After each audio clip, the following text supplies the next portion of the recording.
Veja no ICL Notícias, segunda edição. E justamente quem tanto fala em liberdade quer tolir a liberdade alheia.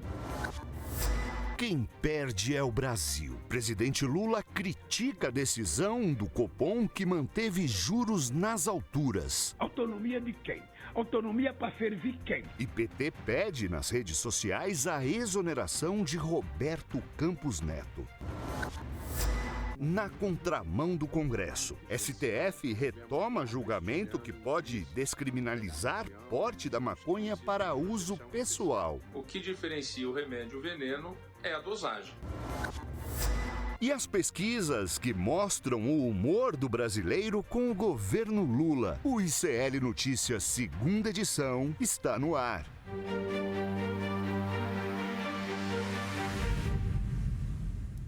Olá, boa noite. Seja muito bem-vindo, seja muito bem-vinda. ICL Notícias, segunda edição, está no ar.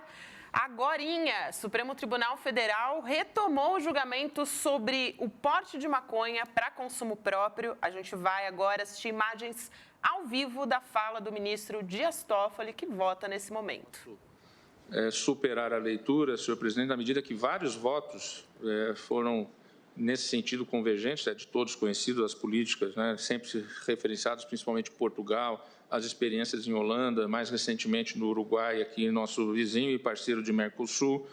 Eu faço referências aqui ao voto do ministro André Mendonça, faço referências a votos de outros colegas, não é? Vou procurar ler aqui as partes destacadas apenas.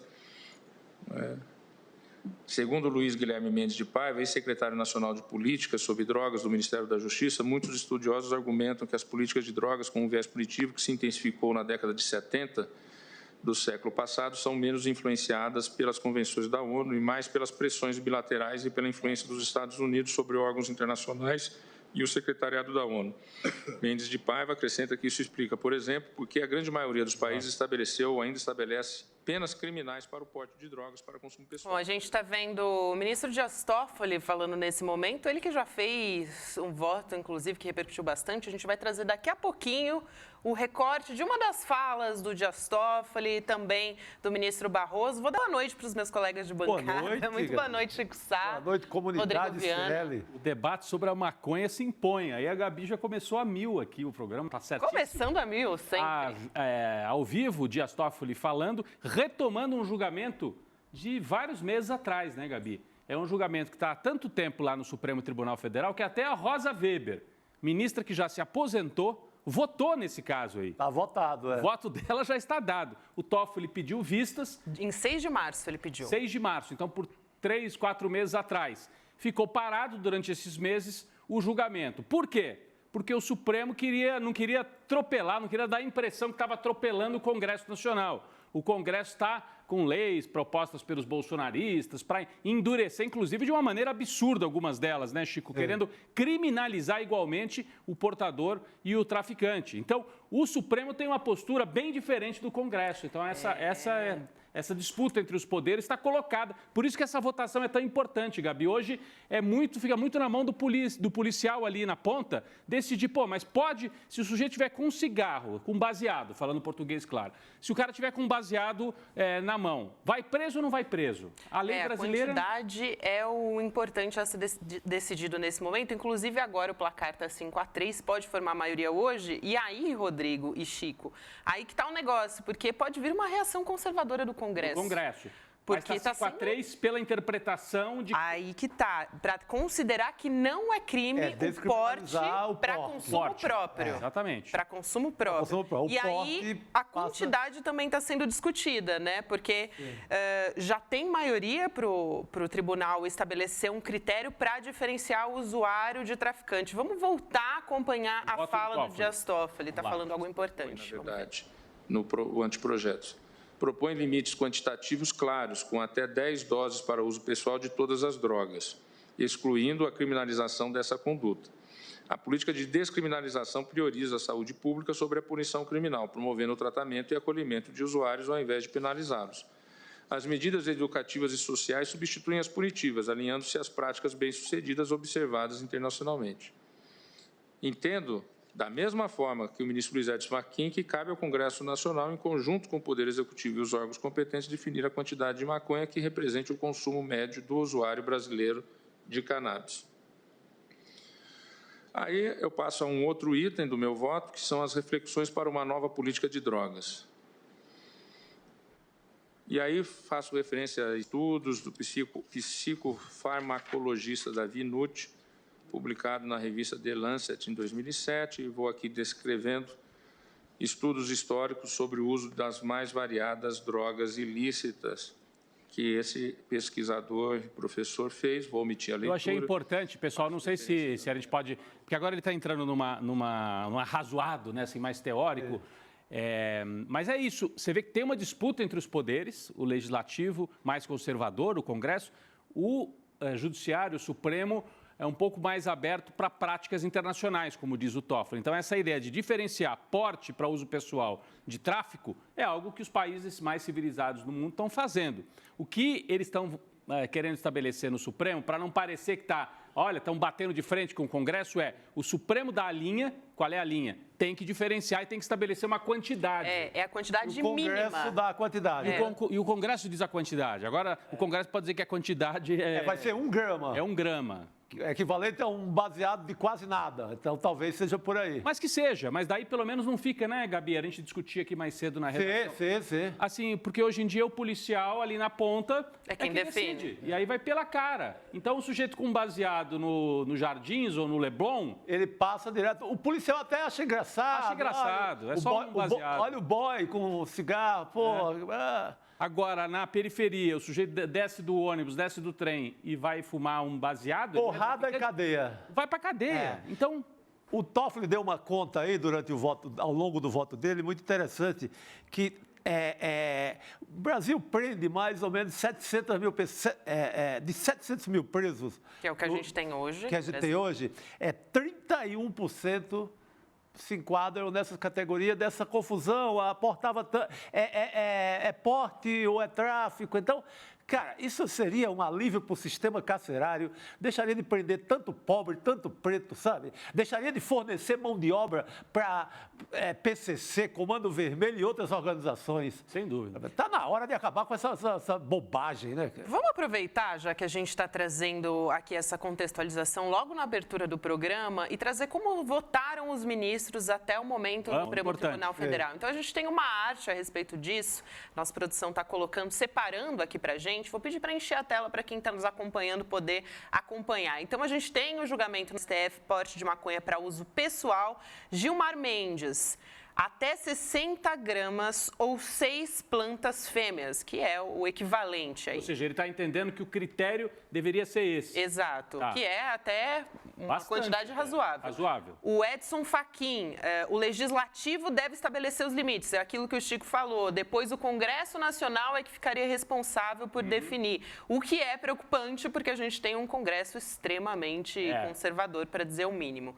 Aí temos a Rosa Weber, que foi uma ministra que votou e, portanto, o ministro Flávio Dino não vai votar, né, que assumiu agora. Ela também votou até 60 gramas, assim como o voto anterior, que eu já falei, ela que foi aposentada agora há pouco. Vou pedir para a gente passar para os próximos votos também, além da ministra Rosa Weber. A gente tem o Luiz Roberto Barroso, que inclusive daqui a pouco a gente vai trazer falas dele importantes hoje. Luiz Roberto Barroso seguiu essa mesma linha, até 60 gramas ou 6 plantas fêmeas. E a gente tem mais um voto, né?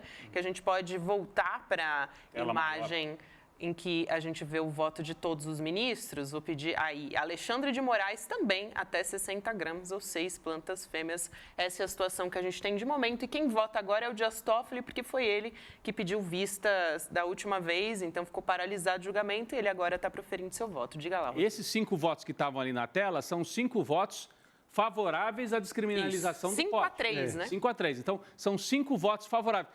A gente tem essa nuance que a Gabi já explicou. Enquanto o Fachin diz, não vou estabelecer quantidade, isso fica para o Congresso.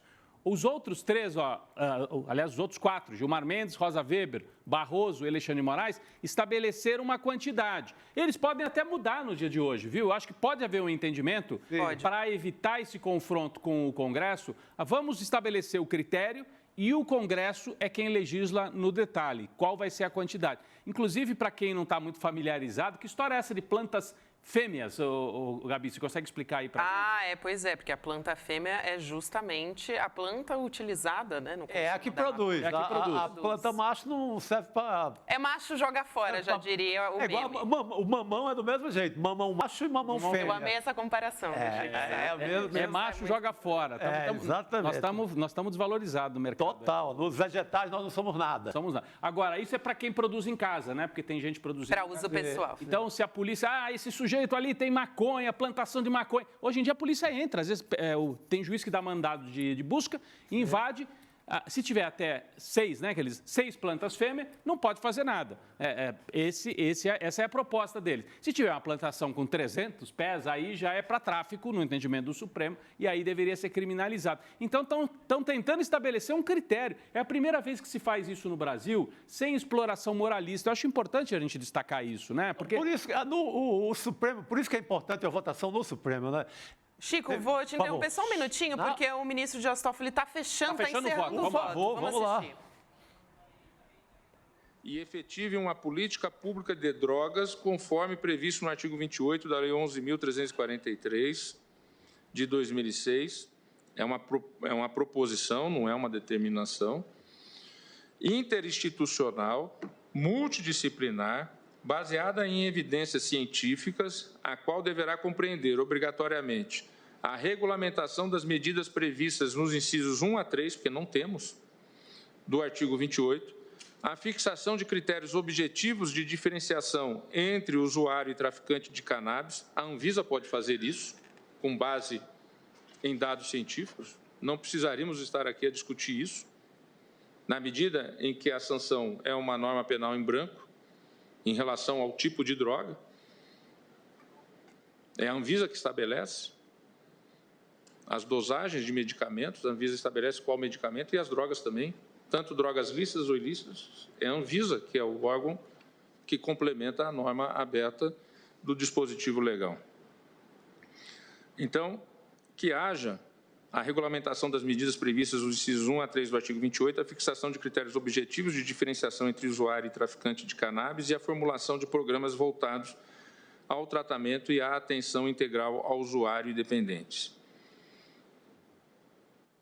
Quarto item, determinar que a política pública referida no item 2º envolva todos os órgãos federais, com atuação nas áreas de saúde, muito parecido com o que o ministro relator fez, Ministério da Saúde e Anvisa, Educação, Ministério da Educação e Conselho Nacional de Educação, Trabalho e Emprego, Ministério do Trabalho, Emprego e Conselho Nacional de Trabalho, Segurança Pública, Ministério da Justiça e Segurança Pública e Secretaria Nacional de Política sobre Drogas e Gestão de Ativos, dentre outros órgãos, evidente que não é que é exemplificativo, o rol, dentre outros cuja temática necessariamente deva permear a política nacional de drogas como condição para a sua efetividade e eficácia. Quinto ponto, fazer apelo aos poderes legislativo e executivo para quê? Do ministro Dias Toffoli, daqui a pouco a gente retoma essa discussão, porque o voto vai se prolongar, né? A gente não tem como saber quanto tempo vai demorar essa votação. A gente vai ter ainda Guilherme Amado no programa para falar a respeito de Copom, né? Banco Central, vamos voltar a essa discussão. E ainda a Jordana Pereira, que é analista, né, de pesquisas, vem conversar com a gente sobre resultados do governo Lula, como é que está sendo a pesquisa Datafolha, que mostra uma evolução da aprovação. A gente vai falar a respeito disso.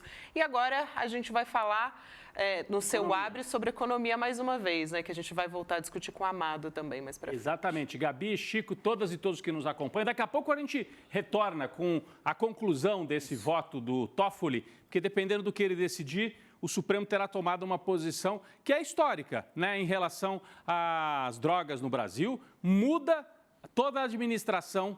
Como é que se faz a administração da população carcerária, como já disse o Chico, mas principalmente a relação com a polícia, ali na ponta. Sim. É um critério. E aparentemente objetivo. O Dias Toffoli não vai fixar o critério, né? Estava tudo se encaminhando para isso, mas vamos ver como é que vai ser. Aí temos que ver se Gilmar Mendes, se outros ministros vão rever os seus votos para ir nessa linha. Olha, estabelecemos o critério e deixa o Congresso entrar no detalhe. Vamos ver, daqui a pouco, ao longo do programa ainda, a gente volta com esse tema. Porque hoje um outro assunto que se impôs no noticiário durante todo o dia foi a repercussão sobre a decisão do Copom, que decidiu manter a taxa de juros. Interrompeu a queda dos juros. Todo mundo acompanhou. O presidente Lula, no começo da semana, bateu de frente com o Campos Neto, com o Banco Central, comprou essa briga e o que fez o Banco Central? Fez o contrário do que o Lula dizia que seria o adequado para o país. O Lula dizia, chega de juros altos, e o Banco Central falou, vamos manter os juros onde estão. Por unanimidade, inclusive os diretores do Banco Central indicados pelo Lula. Aí a gente tem a seguinte leitura em alguns setores da imprensa. Lula sai derrotado no debate com Campos Neto. Gente, eu vou trazer aqui, foi na Globo News que essa interpretação circulou. Depois de tudo que o Lula falou ontem contra o presidente Campos Neto, soou contra a instituição e uniu a fala do Lula todos os membros do BC. Ou seja, o Lula conseguiu o oposto do que ele pretendia. Então, uma leitura de que, a leitura é da Eliane Cantanhede, comentarista lá da Globo News, mas outros foram na mesma linha, de que o Lula foi derrotado no debate. Olha, o meu entendimento é outro. É evidente que o Lula já sabia que, no mínimo, tinha 5-4 contra a tese dele. E que, ao falar o que ele falava, esses 5-4 ficariam ferrenhos ou até aconteceria isso que se passou ontem. Os votos dos diretores indicados pelo Lula acabaram se unificando com os outros para não parecer que estavam votando a ação lulistas. Não quiseram passar esse recibo dentro do Banco Central. Então, para que serviu isso que o Lula fez? No meu entendimento, serviu para o debate político. Ele antecipou, já estava contratado, como dizem no mercado, já estava contratada essa decisão de manter os juros. Então, o que o Lula fez ao ir para o enfrentamento na entrevista para a CBN, por exemplo, em outras falas dele, foi fazer o debate e falar, olha, vamos manter os juros. Então, a responsabilidade é deles. Eu estou falando que deveria baixar os juros. Essa é a posição do presidente Lula. Aliás, ele deu entrevista hoje para uma rádio do Ceará, Rádio Verdinha. E aí, essa é a entrevista... Não tem nada a ver com a votação do Supremo, não, né? Rádio Verdinha. Não tem a ver, Chico. Aqui, a entrevista aqui no telão, a entrevista dele para a Rádio Verdinha do Ceará. E ele disse que lamentava profundamente a decisão do Banco Central. Já falou de novo. Então, ele continua na ofensiva, 2 pontos. Está usando o rádio para furar o bloqueio, esse bloqueio que na imprensa tradicional é muito claro de só impor as teses aí do mercado, da Faria Lima. Então, o Lula está vocalizando esse debate, está fazendo o debate. E aí vira essa manchete aqui do UOL, ó. Lula questiona a autonomia do Banco Central e lamenta os juros mantidos. O Brasil é que perde. É evidente que o Lula sabia que o cenário mais provável era esse. Mas que ele entrou no debate achando que podia virar o voto do Campos Neto. Não era.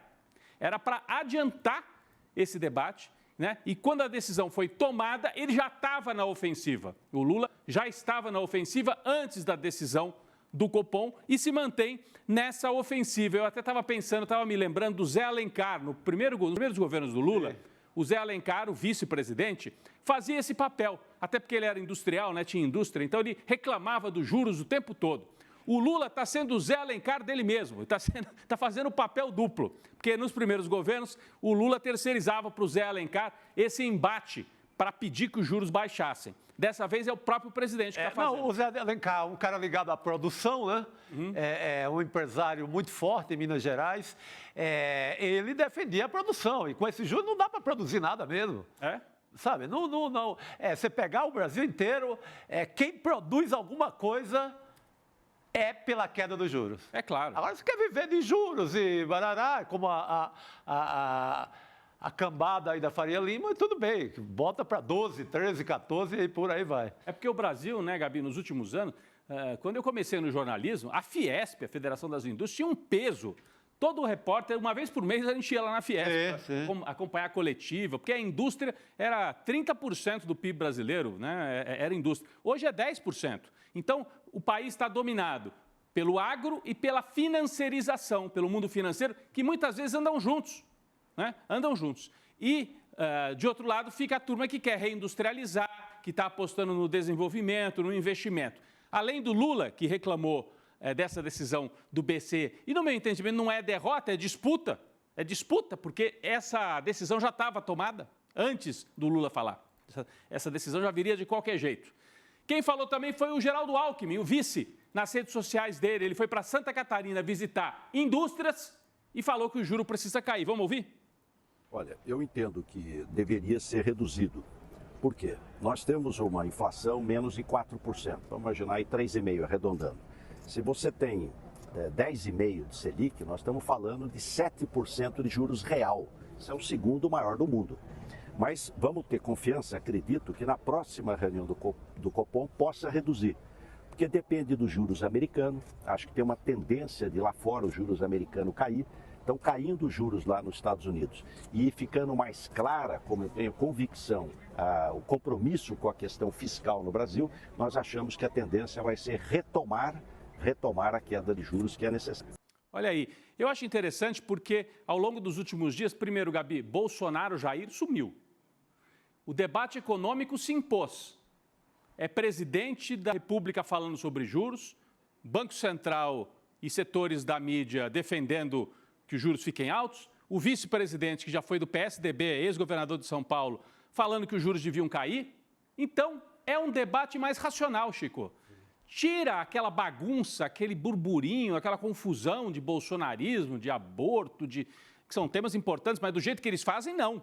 Eles fazem para causar polêmica. E o país vai para um debate mais racional. É o Alckmin fazendo conta. Olha, 10,5% de juros, com a inflação de 3,5%, você tem um juro real, porque essa é a conta, né, de 7%. É o segundo maior do planeta. Mais tarde nós vamos até trazer essa conta. Nós fizemos aí um quadrinho mostrando em que patamar estão os juros brasileiros. E se faz sentido, porque você mantém juro alto, até na teoria liberal, para controlar o quê? Inflação.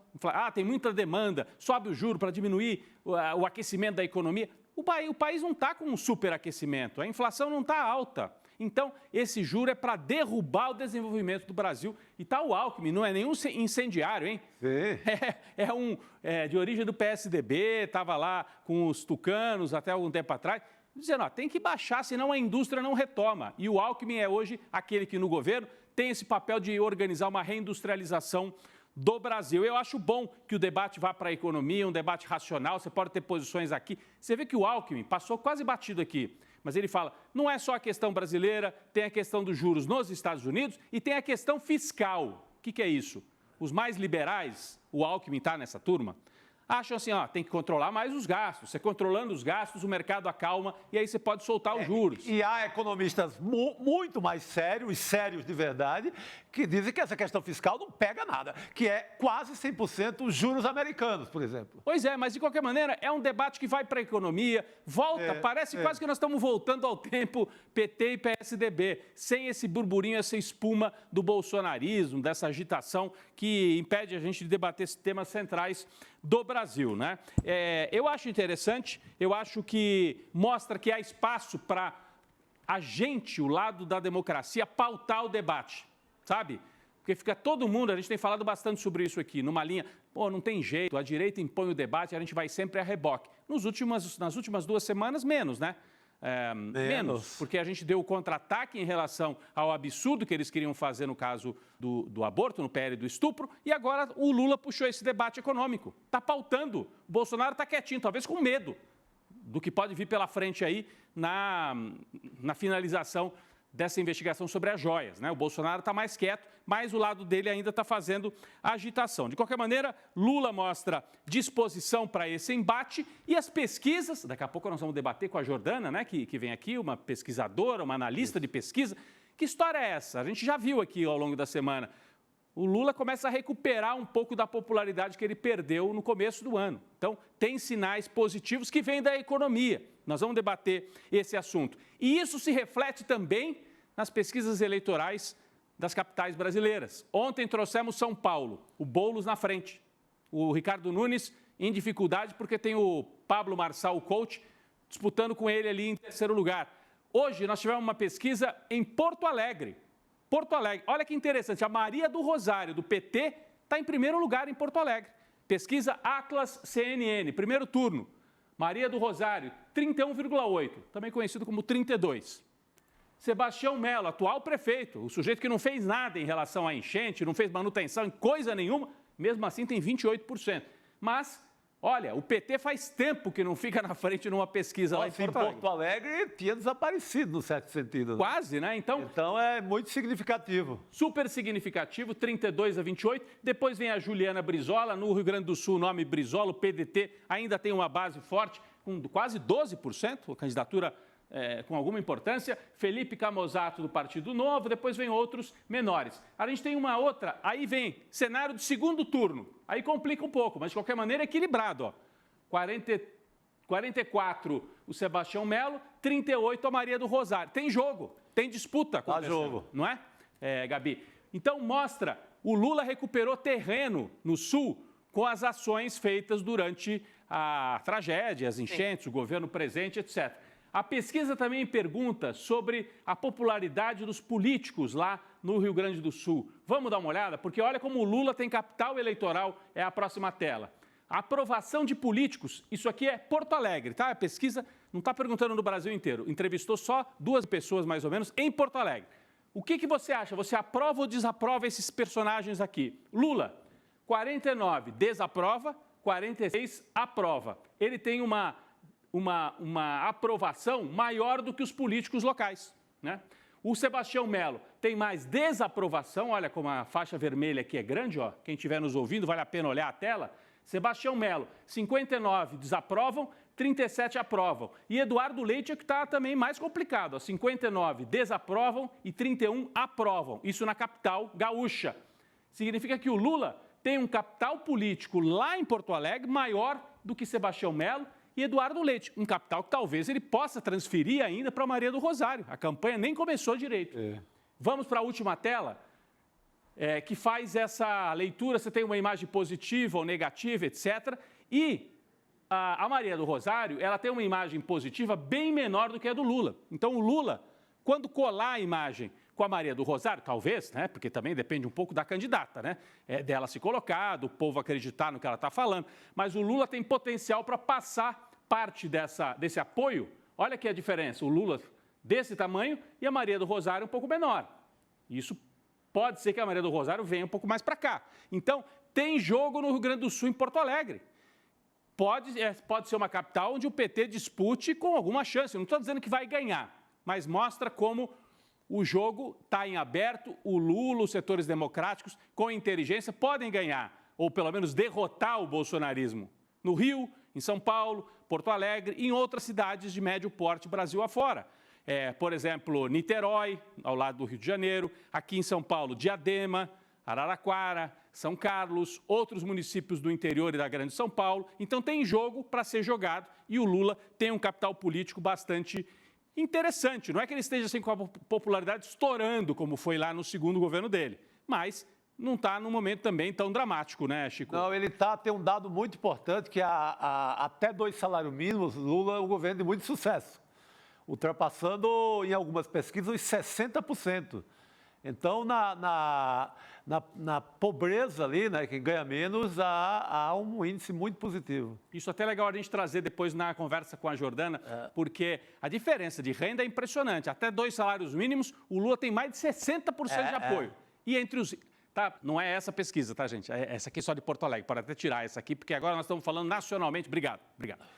Nacionalmente, o Lula, entre os mais pobres, tem mais de 60% de apoio. Entre os ricos, olha, o apoio cai muito, né? Parecido com o que foi na eleição, né, Gabi? Então, esse o cenário que nós temos. Só para completar, você pode ver o copo meio cheio ou meio vazio sempre, né? Lá em Porto Alegre, a Maria do Rosário está no jogo. Mas teve um internauta que postou o seguinte aqui, seria a última tela que eu tinha separado. Poxa vida, o Sebastião Melo, depois de tudo, olha a postagem. Porto Alegre, não tem aeroporto. As ruas estão lotadas de lixo.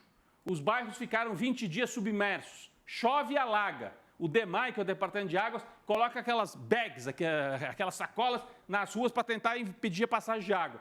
E o responsável pelo caos tem mais de 20% das intenções de voto. Então, por um lado, a gente olha e fala, a Maria do Rosário tem chance. E por outro, o Edu, né, que fez essa postagem, olha, o cara que fez tudo isso, deixou esse caos acontecer, ainda está no jogo, também é surpreendente pelo outro lado, o Sebastião Melo, porque o antipetismo, a extrema-direita também são muito fortes lá em Porto Alegre. Gabi?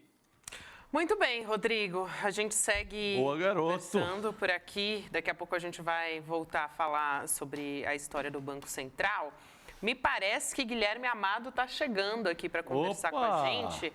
A gente teve daqui a pouquinho, né? Daqui a pouquinho ele vai retomar a conversa aqui. Retomar não, né? Chegar para conversar com a gente. O que a gente está falando, a gente abriu o programa falando hoje, acabou de sair, tá? O voto do Dias Toffoli, exatamente. Ele votou para manter o porte de maconha para uso pessoal como crime. Essa é uma punição socioeducativa que acontece hoje. Então, a pessoa que é pega, por exemplo, pode prestar serviços, enfim, fazer cursos, depende. Agora, o porte? Isso. Ou seja, a gente foi surpreendido, na verdade, porque existia uma expectativa de que se formasse maioria. Agora o que a gente tem é um placar de 5-4 no Supremo Tribunal Federal para descriminalizar o porte. Que voto medonho, hein? E você sabe, Chico, o que me surpreendeu? Porque ele fez uma fala de que o usuário não deveria ser tratado como traficante. E logo na sequência ele votou justamente para não descriminalizar o porte, né? E a gente tem... Muro, né? Porque... É um voto pequeno, né? Voto pequeno. Filosoficamente, não é um voto de um grande ministro de Supremo, né? Que tem um entendimento internacional, o que acontece hoje no mundo, da consequência de prender por baseado, de que civilização, não querer barbárie de prisão de preto e de pobre. É um voto tacanho, pequeno, pobre, né? Eu não diria que nem, deixa Chico, ele ministrinho, né? Eu não diria, Chico, que ele ficou no muro. Eu diria que ele foi muito claro. Ele votou para manter o porte de drogas como crime. Então, no fim das contas, aquela conversa furada que café é droga, então era para isso. A gente vai trazer essa conversa aqui também, esse trecho da fala dele. Agora, o julgamento ele vai ser retomado, só para contextualizar, ele vai ser retomado na terça-feira. Então, o julgamento vai voltar a ser discutido e aí a gente deve ter um desdobramento, quem sabe for uma maioria ou não. Então, por enquanto, estão 5 votos. A 4. Para descriminalizar o porte, e aí o debate se o Supremo estabelece a quantidade ou não, e 4 votos querendo manter o porte de maconha como crime, sendo que o Toffoli, eu falei muro, mas você tem razão, Gabi, porque ele diz, não, eu não quero que vá preso, mas continua sendo crime, mas daí a pena não é a prisão, é medida socioeducativa. Nesse sentido, voto no meio do caminho. Agora, a medida socioeducativa, né, dependendo também ao que for. Tem enrolação, né? Sabe que isso é enrolação. Exatamente. Teria que ser tem que ser uma decisão assim. Tem que ser um voto para agora, o negócio é que quem vai votar ainda, né? Faltam 2 votos. Os que votam são a Carmen Lúcia e o Luiz Fux. Então, está todo mundo botando fé, na verdade, para a descriminalização na ministra Carmen Lúcia. Vamos chamar o Guilherme Amado para a nossa conversa? Vamos, importante ele trazer um pouco desse bastidor. Esse julgamento no Supremo Tribunal Federal. Gui, boa noite para você. Quero saber se esse voto também te surpreendeu, né? O que você achou? Não me surpreendeu, não. Pessoal, o Toffoli, ele faz parte de uma iniciativa de alguns outros ministros, né? Ministro Gilmar Mendes, ministro Alexandre de Moraes, o Zanin, em grande medida, né? Em alguns temas o Flávio Dino também, de distensionamento com o Congresso. É aquele que a gente sempre fala aqui. Eles estão numa operação, os ministros do Supremo, de querer distensionar essa crise entre o STF e o Congresso, em que eles veem que existem alguns temas que são fundamentais para alimentar esse tensionamento. E um dos temas é esse julgamento. O Congresso é um Congresso, como a gente sabe, conservador, de maioria expressivamente conservadora, que se irritou com esse julgamento porque consideram que isso é uma questão legislativa e o STF está invadindo uma prerrogativa do Legislativo.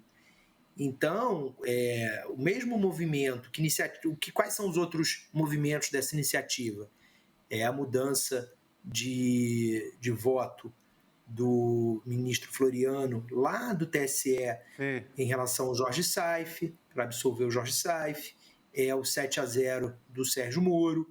São várias coisas que eles estão fazendo para distensionar com os senadores da direita, mas os senadores também do Centrão, os senadores que estão votando contra o Supremo em matérias como aquela aquela PEC que acaba com a decisão monocrática, são os senadores que são simpáticos à abertura de um impeachment, que podem estar, depois de 2026, né, a partir de 2027, vão continuar no Senado votando, e esse julgamento é uma dessas questões.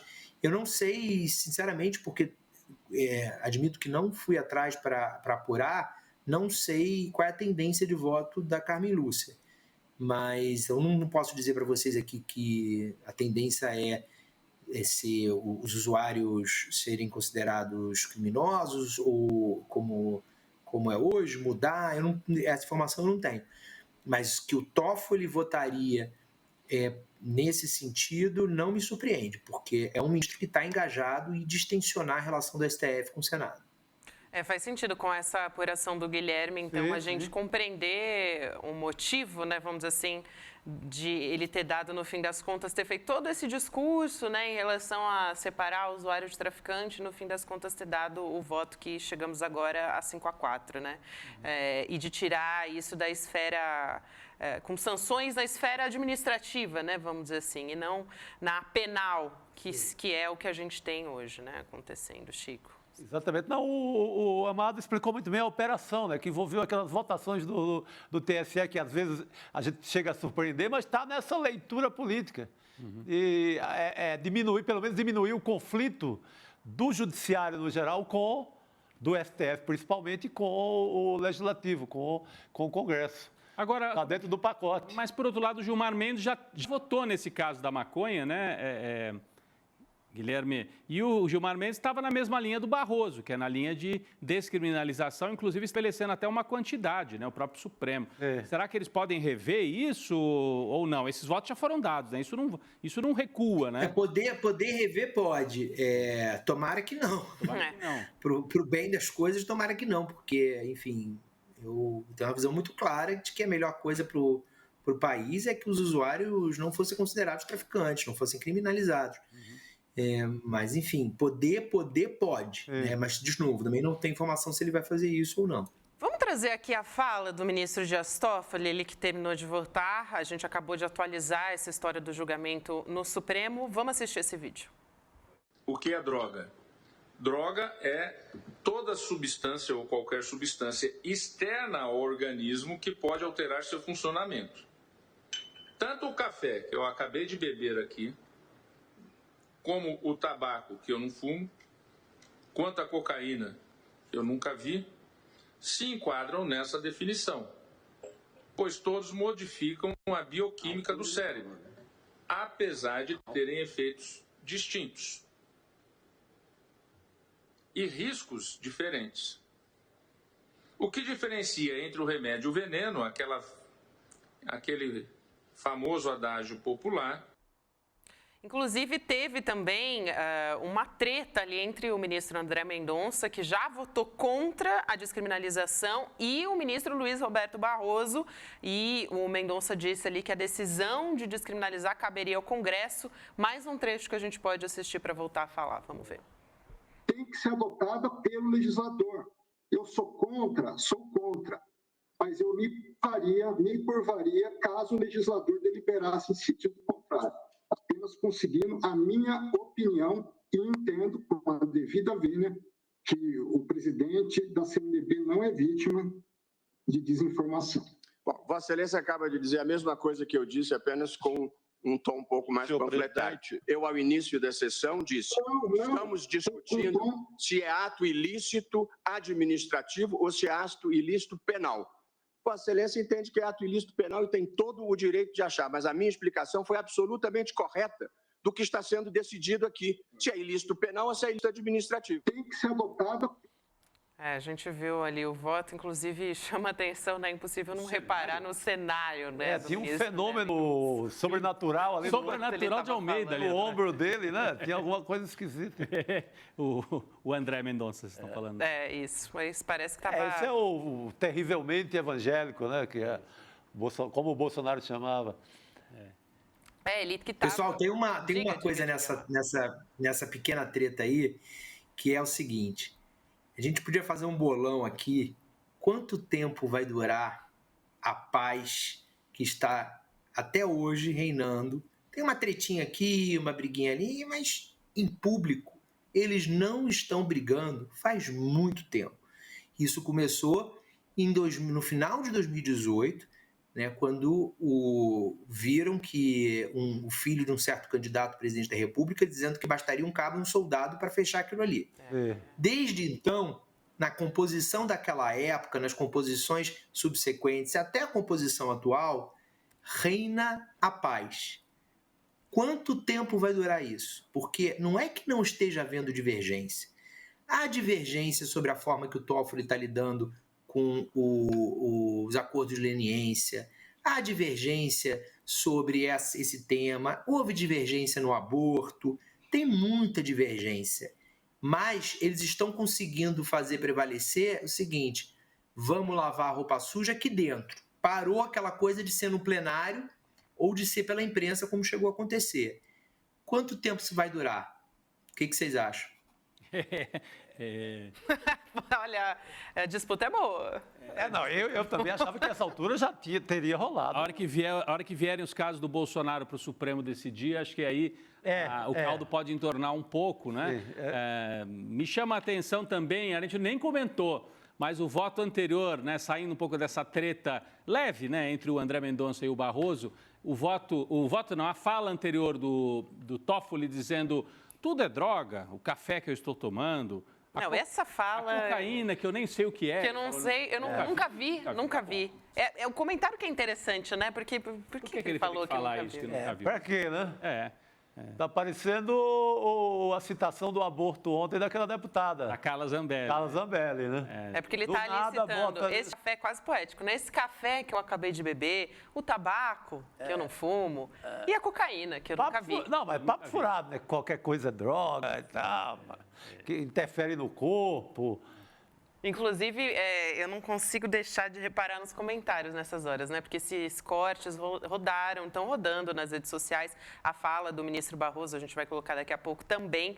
Mas logo depois que essa fala foi para as redes sociais, porque está como trending topic no Twitter, né, no X, ou seja, um dos assuntos mais comentados, aí alguém comentou lá, enquanto isso a mídia traduziu assim, ele citou o nome de um jornal e dizendo assim, ministro Dias Toffoli faz voto enquanto usa droga ao vivo, uma coisa assim.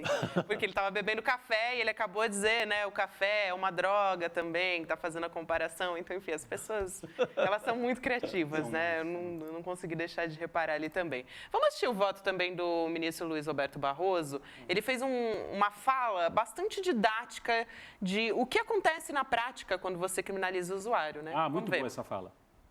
O que acontece é que a mesma quantidade de drogas nos bairros mais elegantes das cidades brasileiras é tratado como consumo e na periferia é tratado como tráfico.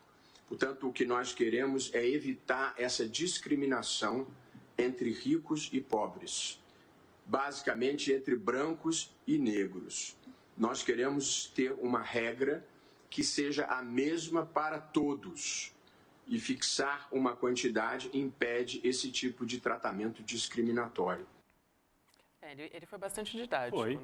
Não, e aí tem um debate também, né, Guilherme? A gente estava olhando, tem até um quadro que a nossa produção preparou, talvez fosse bom repetir, os votos que já tinham sido anteriores aos votos do Toffoli de hoje, né? Como é que cada ministro foi votando. E a maioria dos ministros, inclusive, decidiu delimitar uma quantidade. Quando que seria porte, né? Então, o Gilmar Mendes, Barroso e outro, Alexandre de Moraes. Se a gente puder colocar de novo esse quadro aqui na tela... Não está contando ainda o voto do Toffoli. Não está contando do Toffoli, mas ali, ó, Gilmar Mendes, então ele estabelece uma quantidade, até 60 gramas, ou 6 plantas, para quem tiver a plantação de maconha em casa. Edson Fachin, não. O Edson Fachin é diferente. Ele já diz que o Legislativo é que tem que estabelecer os limites. Você acha que nessa tentativa de distensionar, pode ser que eles revejam isso e, em vez do Supremo estabelecer a quantidade, Guilherme, deixar para o Legislativo estabelecer a quantidade, o Supremo estabeleceria o princípio, vamos dizer, de que tem que ser igual para todo mundo, como disse o Barroso, mas não precisa o Supremo necessariamente entrar nesse nível de detalhamento. Não sei, é uma hipótese que eu estou levantando só aqui. Eu não tenho a apuração sobre o que eles vão fazer. E confesso que eu não tenho também nunca parei para pensar sobre o que seria melhor. Porque o ativismo judicial, né, que é o que é chamado isso, de quem é contra, né? Quem é contra que o Supremo decida esse tipo de coisa, que o legislador se omitiu de decidir, é chamado de ativismo judicial. Eu acho que o próprio Barroso não se incomoda com esse termo, ativismo judicial. O Barroso, que é um grande defensor desse tipo de atuação da Corte Constitucional. Ele não se incomoda de que falem ativismo judicial. Aí tem que ver os limites, né, disso.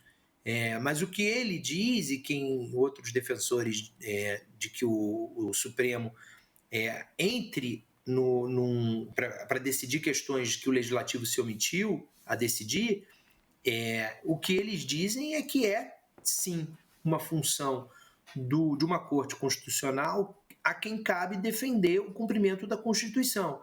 Então, se tem alguma matéria legislativa que o Poder Legislativo se omitiu, sentou em cima, engavetou e está impedindo o cumprimento da Constituição, né, aí, nesse caso, o princípio da igualdade da Constituição, que o Barroso acabou de explicar, a partir do momento que ricos e pobres estão sendo tratados de maneira desigual em função dessa omissão legislativa, porque o legislador nunca decidiu sobre isso, tem sim o Supremo que decidir. Eu pessoalmente, eu acho que isso faz sentido para muitos temas, para outros não. E tem que ter cuidado sobre quando fazer e quando não fazer. Mas eu acho que para alguns, garantias de direitos fundamentais, por exemplo, a defesa de alguns dos princípios da Constituição, de uma maneira muito clara, acho que tem que fazer, né? A gente não teria hoje a previsão legal do aborto por anencefalia se não fosse o Supremo. Se não fosse o Supremo hoje, a gente estaria com milhares, não sei, não tenho ideia de quantos, se milhares, se milhões, não sei, de crianças anencéfalas aí. Sofrendo, os seus familiares sofrendo, sendo uma terrível realidade. Isso foi um ganho legislativo, isso foi um ganho, um avanço social, um avanço civilizatório, graças ao ativismo judicial. Né? Se agora eles conseguirem votar que o usuário não é criminoso, não é traficante, é outro avanço civilizatório, né?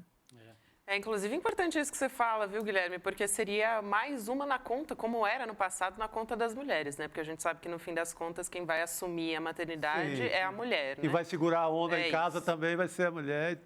Com certeza. Vamos voltar a falar do Copom. A gente teve o resultado, né, de 10,5% ao ano que foi divulgado ontem, da Selic. E a gente tem acompanhado toda essa história, essa semana, falas do presidente Lula a respeito do Campos Neto. Eu queria primeiro perguntar, antes de mais nada, como é que você acompanhou essa decisão, né, Gui? E como é que foi a repercussão também? Se apurou nos bastidores? Como é que isso foi recebido pelo PT, por exemplo, pelo governo? Eu falei com a Gleisi Hoffmann ontem à noite e perguntei o que ela tinha achado da unanimidade, né, dos votos, inclusive do Gabriel Galípolo, que é o favorito, supostamente favorito para ser indicado no fim do ano pelo Lula para ser o próximo presidente do Banco Central, 2 dias depois de o Lula dizer que ele ele vai escolher alguém que não ceda à pressão do mercado e que tenha a visão de que tem que fazer ali o que é melhor para o povo brasileiro. De uma maneira muito resumida, foi isso que o Lula tinha dito. Aí a Gleisi falou, olha, eu não vou falar sobre ninguém individualmente, mas a decisão unânime me lembrou Nelson Rodrigues, que tem a famosa frase, toda unanimidade é burra, né? Inclusive, a gente tem a frase aqui da Gleisi destacada nas redes sociais dela, justamente essa frase que o Guilherme Amado acabou de citar, né? Se a gente puder colocar aí na tela a frase da presidenta do PT, com quem o Guilherme Amado também conversou. A gente tem a imagem aqui, aí, né? Gleisi, é isso. Foi justamente na coluna, foi justamente na conversa com Exatamente, eu achava na apuração do Guilherme Amado. Desculpa, eu me confundi. É isso. Não foi nas redes sociais, foi justamente na conversa que ele acabou de citar e que virou manchete também no Metrópolis. E aí está a fala da Glaze: não há justificativa técnica econômica, muito menos moral, para manter a taxa básica de juros em 10,5%, quando nem as mais exageradas especulações colocam em risco a banda da meta de inflação. Não será fazendo o jogo do mercado e dos especuladores que a direção do BC vai conquistar credibilidade, nem hoje nem nunca. Esta sim, a frase dela nas redes sociais, e a anterior para o Guilherme Amado ontem na apuração direta com a presidenta do PT, Gabi. Isso aí. Guilherme Amado, obrigada por hoje aqui na apuração quentíssima com a gente, acompanhando esse julgamento no Supremo. A gente se vê em breve, querido. Valeu. Obrigado. Valeu, pessoal. Um bom programa para vocês. Valeu. Obrigado. Alô. Até posso passar um recado aqui rapidinho? Claro. Por favor. Eu queria, na verdade, fazer um convite. É que eu vou estar nesse sábado na Fria Araxá, que é o Festival Literário Internacional de Araxá, em Minas Gerais. Opa! E certamente deve ter turma aqui da audiência do ICL da cidade de Araxá, do entorno, né, da cidade de Minas, toda aquela região, gente que vai para a Fria Araxá. Enfim, vai ser um grandíssimo prazer encontrar a nossa comunidade lá pessoalmente, conhecer. Eu vou estar conversando com a Conceição Evaristo e com a minha prima, Paloma Jorge Amado, filha do Jorge Amado, escritora também. Maravilhoso. E que a gente não sabe de quantos graus a gente é prima. A gente vai descobrir lá conversando publicamente. Eu Muito achei bom. que o Guilherme Amado estivesse revelando agora que era sobrinho do Jorge Amado, mas não é bem isso. Mas essa... Não, a gente é primo. O meu bisavô era primo irmão dele. Ah, tá. Então, Já tem o Tá na parentesco. linhagem aí. Então, legal. Mas Maravilhoso. essa festa literária é incrível. A Flia Já foi, Chico? Já, maravilhosa. O Chico tá em todas, né?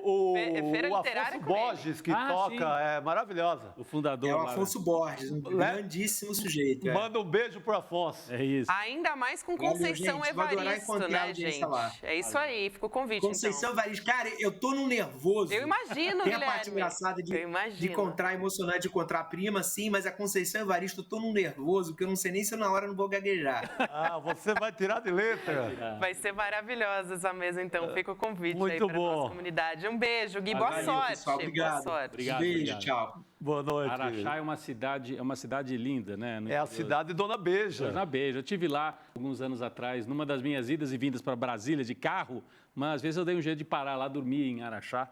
E tem um hotel daquela época que o governo federal construía grandes hotéis. É lá que o pessoal da feira fica O hospedado. Grande Hotel Araxá. Na época de Getúlio Vargas, esse hotel.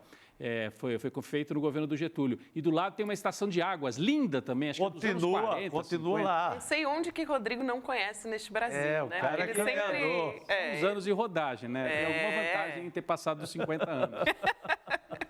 Bora voltar à discussão do Banco Central, então? Vamos. Até você trouxe uma fala do presidente Lula ali na sua abertura, né, da Rádio Verdinha, que, gente, eu achei, assim, um trocadilho, é quase uma Mas maldade. é do grupo né? Verdes Mares, Ah, que é o grupo que é afiliado da Globo lá em Fortaleza. Quer dizer que o Lula tá em várias rádios do Grupo Globo aí. CBN de um lado, Verdinha do outro. Exatamente, que tem mais o Diário do Nordeste, é do grande grupo da Verdes Mares. Verdes Mares. Então, o presidente Lula, na Rádio Verdinha, que aqui caiu como uma luva pra gente fazer esse trocadilho, obviamente. Por causa do dólar ou por causa da erva? Aí fica a critério Cabe o dólar também. Fica a critério do freguês. Tá bom. Fica a critério do freguês. Mas ele comentou a decisão do Copom de ontem de manter a taxa Selic a 10,5% ao ano e disse que foi uma pena, né? Que os juros devem entrar nas contas do governo, vai ter um impacto com gastos, com a saúde, educação. O presidente Lula até falou de 2023, né? Que o país gastou 790 bilhões de reais em juros. Vamos assistir essa fala do presidente Lula? Vamos ver. O presidente da República nunca se mete nas decisões do Copom e do Banco Central. O Meirelles tinha autonomia comigo, tanto quanto tem esse rapaz de hoje. Só que o Meirelles era uma pessoa que era um cara que eu tinha o poder de tirar, como o Fernando Henrique Cardoso tirou tantos, como outros presidentes tiraram tantos. Aí resolveram entender que era importante colocar alguém, sabe, que tivesse um Banco Central independente, que tivesse autonomia. Ora, autonomia de quem? Autonomia de quem? Autonomia para servir quem? Autonomia para atender quem? Então, foi uma pena. Foi uma pena que o Copom manteve, porque quem está perdendo com isso é o Brasil, é o povo brasileiro. Porque quanto mais a gente pagar de juro, menos dinheiro a gente tem para investir aqui dentro. E isso tem que ser tratado como gasto. Aí a fala do presidente Lula, Chico. Ele fala que a taxa de juros acaba embutindo gasto no orçamento, que você vai gastar mais para pagar juro da dívida, né? Sim, não, mas eu acho que é importantíssimo ele continuar com essa é a grande briga. É a grande briga. Vamos crescer ou não? Vamos entregar? Mas eu achei muito estranho que o Galípolo tenha votado, sabe? Eu achei muito esquisito. O cara que está na bica para ser o novo presidente do... Então ele pensa como Campos Neto, mais para o Campos Neto? Qual seria a desculpa técnica, né? Eu acho que ele foi mais numa linha política mesmo, de não dar, interromper os ataques. Porque se eles continuam votando, tipo, a bancada do Lula no Banco Central... Eles esvaziaram, hoje ninguém está falando. Mas ele aperta a mão do Campos Neto nessa hora, né, cara? É um voto também, já que falamos de voto fraco, é um voto acovardado também, né? Bom, o Galípolo, uma semana estava, o Brasil precisa crescer, qualquer fala dele que você pegue é uma contradição monumental. É verdade. Eu não sei porque que esse cara votou assim, não sei, juro por Deus. Não sou amigo, não tenho intimidade. Não sei se foi justamente porque tem repercutido... Não que tenha repercutido mal, né? Mas é um voto covarde, né? Exatamente. Um voto acovardado, um voto... Então, qual o meu pensamento de fato? Se eu sou o presidente, eu não nomeio. Não nomeio, porque... como é que eu vou confiar no cara dele? Mas será que ele não está justamente sinalizando para o mercado? Não sei. A não ser que tenha tido uma conversa... Uma jogada política. Aqui é palavra de um repórter que não acredita nessa falácia da independência. Eu estou partindo desse pressuposto. Sim. A não ser que tenha tido uma conversa antes, vou votar assim, mas o senhor entenda e barará. Mas o voto público é feio. Sim. O voto público é acovardado e muito feio. Não, e os quatro, né, Chico? Ninguém discordou. É estranho, né? Como é que eu vou explicar para a dona Maria, que quer o juro baixo? O pessoal mais ligado ao Lula, ao Haddad, votou também. Então o Lula não tem razão? Pois é.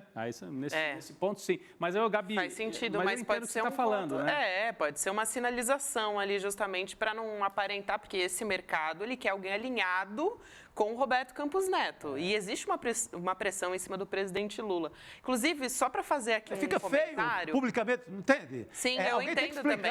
Isso. Fica ponto, feio pra cacete, né? O Luiz Nassif falou sobre isso comigo no Em Detalhes, amanhã às 10h30 da manhã. O Luiz Nassif, que é um grande entendedor de economia, de todo esse contexto que a gente está vivendo, então vale a pena acompanhar amanhã a leitura do Luiz Nassif. Foi imperdível, não, o Nassif nesse tema... Só para fazer Eu estou falando do ponto de vista de uma compreensão popular. Sim. A compreensão da esquina. Como é que eu vou explicar para o feirante, Pô, Lula, mas os teus caras votaram tudo com o Campos Neto. É porque fica o Lula vocalizando, dando uma de Zé Alencar, né, que era isso, todo dia ia para... E aí os juros têm que cair. Aí o favorito é o Banco Central, vota contra, pô. Se nem o cara que você quer botar no Banco Central quer derrubar o juros, será que é o Lula que está errado, então, né? Mas o Lula é habilidoso. Se o Galípolo conversou com ele antes, com certeza ele está levando Agora, isso se não conversou, tem esse risco aí que o Chico está falando. Eu não quero um cara desse do meu lado. Pelo amor, eu não vou votar num cara desse para presidente do Banco Central, de jeito nenhum. Todas as informações que eu tenho do Galípolo é que ele tem uma formação sólida e está do lado aí dessa turma mais desenvolvimentista. Sim, quando eu vejo... não que seja nenhum incendiário, né? Senão nem estava lá trabalhando. Os comentaristas de economia que a gente confia, o André Roncaglia, sempre fala muito bem dele. Desculpa, Chico, pode concluir, depois eu quero trazer uma fala da Maria Cristina Fernandes sobre essa discussão que a gente está tendo aqui. Vai lá. Então, comentarista da economia que a gente confia, como o André Roncaglia, sempre o tem em alta conta e tal, você confia. Mas eu acho estranho, eu acho muito estranho, assim, alguém teria que explicar isso. É isso. Deixou o Lula no vento, pô, falando sozinho. Os caras deixaram o cara falando sozinho. Tinha que ser placar moral 5-4. Perdi, mas perdi com quatro componentes que dizem que são para o desenvolvimento, votando do meu lado. Olha só, a Maria Cristina Fernandes também acompanhando essa história justamente que a gente está discutindo aqui. Colunista do Valor Econômico. Colunista do Valor Econômico, excelente, jornalista, aliás. Muito boa. Ela disse que no PT isso está sendo tratado como uma traição ao presidente Lula. Só que essa decisão unânime, ela mantém o Gabriel Galípolo na linha sucessória para a presidência do Banco Central. Aí ela diz o seguinte: se discordasse, estou lendo exatamente como está na apuração da coluna, se discordasse, poderia perder a credibilidade para assumir o cargo. Votando a favor, só perderá pontos para ser indicado se Lula quiser dar razão a quem o acusa de querer interferir no Banco Central. Então, interessante isso que está na Maria Cristina. Todo mundo aí está todo mundo partindo do pressuposto que o Banco Central é independente. Eu não parto nem um segundo, porque claro que não. Se eu vejo o Banco Central jantando com o principal, o nome da oposição à Lula no país, eu tenho o direito, como cidadão, de não acreditar nessa mentira, não tenho? Claro. Não existe Banco Central independente, assim como não tem mídia isenta. Eu tinha, sabe, amigos, às vezes vêm perguntar, né? Gente que não é do jornalismo. Esse jornal você acha que é isento? Eu falo, só se for isento de imposto, porque não existe jornal isento. Não é isento de opinião, isento de posicionamento, né? É neutro, só se for shampoo, né? Total. Então, shampoo pode ser neutro, né? Isento pode ser a empresa, isenta de imposto.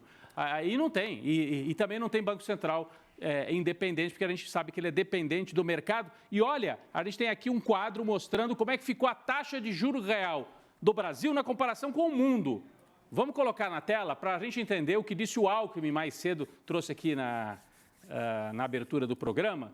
O Brasil em segundo lugar entre as economias com o maior juro real do mundo. Só para explicar, juro real nada mais é do que a taxa de juros básica menos a inflação. Então você tem o juro real. Desconta a inflação e quanto está acima da inflação? É o juro real. O Brasil está batendo em 7%. Vamos lá. Primeiro lugar, a Rússia, 8,91%. Segundo, o Brasil, 6,79%. Terceiro, México, 6,52%. Depois, a Turquia e aí por diante, né? Depois tem Hungria, Coreia do Sul, África do Sul, Hong Kong, Colômbia. Os países mais do chamado primeiro mundo ali é do 10º para frente, né? Reino Unido, Estados Unidos, Canadá, já são juros reais de 2%. E mesmo um país, olha, Colômbia, 2% de juro real, né? Um país do tamanho assim, menor do que o Brasil, com uma economia menos sofisticada que a brasileira. Então, nada justifica juros real no Brasil de quase 7%, sendo que a inflação está sob controle, a economia brasileira está num caminho razoável, só para a gente ter a dimensão do que significa esses juros perante outros países do mundo. Gabi? Muito bom. A gente também trouxe aqui, junto com o Guilherme Amado, a fala da presidente do PT, a Gleisi Hoffmann, mas só para retomar, ela basicamente remete ao Nelson Rodrigues dizendo que toda unanimidade é burra. É burra. Né, Chico? Eu não entendi até agora. Pô, se eu tenho 4 votos lá, teoricamente, eu levo de 9-0, eu vou falar em Fortaleza hoje, lá na Verdinha. Pô, o cara vai dizer, o boy vai passar, o office boy vai passar. Pô, Lula, os caras te deixaram na mão. Tu veio pro Ceará e sem nenhum voto do Banco Central. No Ceará não tem disso não, Lula. Então, é estranho demais, gente. Não dá para entender. Vamos ver como é que repercutiu na imprensa também? Aí eu já imagino. Chico? Lula derrotado. Deve ser. Vamos dar uma olhada nas manchetes. Primeiro do jornal o Globo. A unanimidade inteligente vai, assim, é o oposto do que disse a Gleisi Hoffmann, né? E que o Copom indicou para o futuro. Se der para ampliar essa manchete, é da Miriam Leitão essa análise manchete, da Miriam né? Leitão. E aí ela diz, no subtítulo, para economista, comunicado divulgado pelo Banco Central deixa cenários em aberto. Então, esse título remete à fala desse economista, provavelmente, que ela entrevistou. E cenário em aberto porque, teoricamente, eles ainda deixam em aberto a possibilidade de baixar um pouquinho os juros nas próximas durante o ano, ou não, ou ficar em 10,5%. O Chico acho que já o Campos Neto está contratado, até o fim vai ficar isso aí. Em 10,5%, pode ser. Mas a gente tem outra manchete aqui, do próprio Globo tem uma outra aqui, que é a unanimidade no Copom pode estancar a alta do dólar, afirmam analistas também. Então me pergunta quando o dólar hoje subiu como nunca. Então é tudo falácia, cara. Falácia, é isso. Veja lá, eu até estava aqui procurando para poder falar com 5,46, o maior valor da era Lula, do terceiro mandato do Lula. Então, cadê? 5,46, perfeito, Chico, é isso mesmo. Avançou 0,38%, maior nível desde julho de 2022. teoria foi pro buraco, durou 24 horas. Né? Inclusive, foi às 6 horas publicada essa reportagem do Globo. Pô, não viram nem a cotação das 4 horas, o fechamento ali do mercado? Pois é, não esperou o fechamento do mercado antes de publicar. Né? Não esperou. Vamos seguir aqui também no mesmo dia que os especialistas aí que foram ouvidos pelo jornal Globo, a gente teve a informação, né, de que, segundo esses especialistas, o dólar deveria cair, só que aí a moeda americana subiu, como eu e o Chico falamos agora, no meio da tarde. E dessa vez eles estão atribuindo a nova fala de Lula, segundo o G1 isso. Vamos encher a tela também com essa manchete, pessoal. O que se diz é o seguinte: dólar inverte e passa a subir, com o exterior e novas falas de Lula sobre o Copom, e Bovespa sobe. Ou seja, Lula falou sobre o Copom, é por isso. Gente, que cascata, perde 9-0 o resultado, 9-0. Aí o Lula não pode falar também. O Lula repete a mesma coisa, sendo até frases mais sem tanta força. Hoje frase um pouco mais... Frase que não dá nem manchete. Que diabo essa fala do Lula vai repercutir em cima do 9-0? Já tinha sido decidido. Eles estão buscando uma explicação... Porque não estão. A explicação era que o dólar ia cair hoje. O dólar sobe. Então, não tem explicação, cara. É puro. É torcida. É uma decisão muito política que é contra esse país crescer e desenvolver. Só isso. E é o que o Chico falou, é o grande debate, o debate central no Brasil. Porque a gente fica aqui. Esse debate não é para quem tem R$5.000 no banco ou 10 mil, se vai render um pouquinho mais ou não. É quem tem fundos. A gente não consegue nem imaginar. 100 milhões, 200 milhões, 300 milhões, 1 bilhão. Esse fundo está parado lá no banco, investido, com juro alto. Se o juro cai, esse dinheiro tem que ir para algum investimento real. Quando o juro cai, os grandes empresários pegam, peraí, o juro está caindo, então peraí, deixa eu investir, vou construir um hotel novo. Vou contratar mais 4 pessoas aqui, 5 ali, 6. Vou construir uma fábrica, não sei aonde, vou me associar à fábrica japonesa e fazer fábrica aqui no Brasil, não sei do que lá. Em vez de deixar o dinheiro parado no banco. Mas com esses juros aí, Gabi, a burguesia brasileira é a burguesia rentária, rentista, né? Por isso que se fala rentista, vive da renda. Já acumulou o dinheiro, aplica com juros altos. Então, a pressão de 100 mil brasileiros que têm muito dinheiro guardado é essa, mantém juro alto. E se baixa os juros, fazem chantagem. Esse país não dá mais, eu vou tirar o dinheiro daqui. E já tiraram, uma parte já tiraram. Eles deixam um pedaço aqui, um pedaço aplicado aqui, porque o juro é alto. E quando os juros caem, não, eu vou tirar, não vale a pena o Brasil. Aí manda o dinheiro para fora. O Paulo Guedes tinha dinheiro fora. Eu ia dizer isso, tem offshores, não só Paulo Guedes, como o próprio Roberto Campos Neto. O rapaz do Banco Central também. Não tem nenhum lugar do mundo que você deixa o dinheiro parado assim e ele rende tanto. Você fica mais rico com o dinheiro parado. Temos mais uma manchete que é do UOL, saiu agora há pouco também, dizendo: o dólar atinge 5,46, maior valor do governo Lula após crítica ao Copom. Acabou de sair também. Aí diz que o presidente Lula reprovou a decisão do comitê de manter a taxa de juros em 10,5% ao ano, essa que está na manchete principal aqui. Deixa eu falar uma coisa, o Copom não foi eleito, né? Assim, quem tem mandato no Brasil é o presidente, são os deputados e senadores. O debate se faz publicamente e quem ganhou a eleição foi o Lula. Sim. Não foi o Roberto Campos Neto, não foi essa turma lá do Banco Central, não foi a Faria Lima. Então, é uma tentativa de dizer que o Lula não pode nem falar, hein? Olha só, isso é naturalizado nas manchetes. Lula fala demais e com isso... Assim, é esse o jogo. É uma tentativa de emparedar o governo que foi eleito não pode governar. Ele tem que se render ao manual que vem pronto. E quem que impõe esse manual? A turma que tem dinheiro aplicado e quanto mais juro alto vão ganhar mais, é óbvio. Exatamente. E você pode até dizer que uma fala do Lula interferiu antes da votação do Copom, antes da votação do Comitê do Banco Central. Mas depois, está votado, 9-0. O que essa fala vai interferir numa decisão de ontem, gente? Não, E por que o dólar sobe? É pura especulação. É jogatina financeira, nada mais. É isso. Mas estão alinhados, todos eles estão alinhados. Sim. Né? A gente mostrou aqui agora. Gente, vamos continuar falando do governo Lula, só que agora a respeito da aprovação, saiu uma pesquisa da Datafolha mostrando que a aprovação do presidente Lula subiu 1 ponto percentual, chegando a 36%. Quem vai conversar com a gente é a Jordana, a socióloga e analista de pesquisa Jordana Dias Pereira, Jordana Dias Pereira, que está aqui com a gente para conversar a respeito disso. A desaprovação caiu de 33% para 31% e a avaliação regular, a gente tem uma oscilação de 30% para 31%. A gente tem um histórico, Rodrigo, da avaliação de Lula no Datafolha, a gente vai trazer aqui também. Só quero dar boa noite para a nossa convidada, Jordana. Seja bem-vinda. Obrigada por aceitar nosso convite. Obrigado. Boa noite, Rodrigo, Gabriela, Chico. Legal. Vamos dar uma olhada, então, no histórico, Rodrigo? Gráfico, a ideia, a Jordana já comenta em cima desses números. Né? Não tem uma oscilação tão grande, mas se a gente puder colocar na tela o gráfico aí do Datafolha, Jordana, a gente percebe que a boca do jacaré abriu um pouquinho. Para quem está olhando agora, para quem está nos ouvindo, por favor, veja aí na tela o gráfico. A curva azul é o ótimo bom. A gente percebe que subiu um pouquinho, quase nada, subiu um pouquinho, mas deixou de cair, já é bom sinal. E o ruim péssimo sim caiu. Então, abriu, o Lula ganhou um saldo positivo maior. Então, é 36% ótimo bom, 31% de ruim péssimo. Ele tem um saldo positivo de 5%, não é nenhuma oitava maravilha, mas eu quero ouvir a Jordana, até na comparação com outros governos, com o próprio governo Bolsonaro, o significado e o que explica esta certa estabilidade, até com viés positivo em favor do Lula. Jordana, se é que você concorda com essa leitura muito rápida que eu fiz aí das curvas.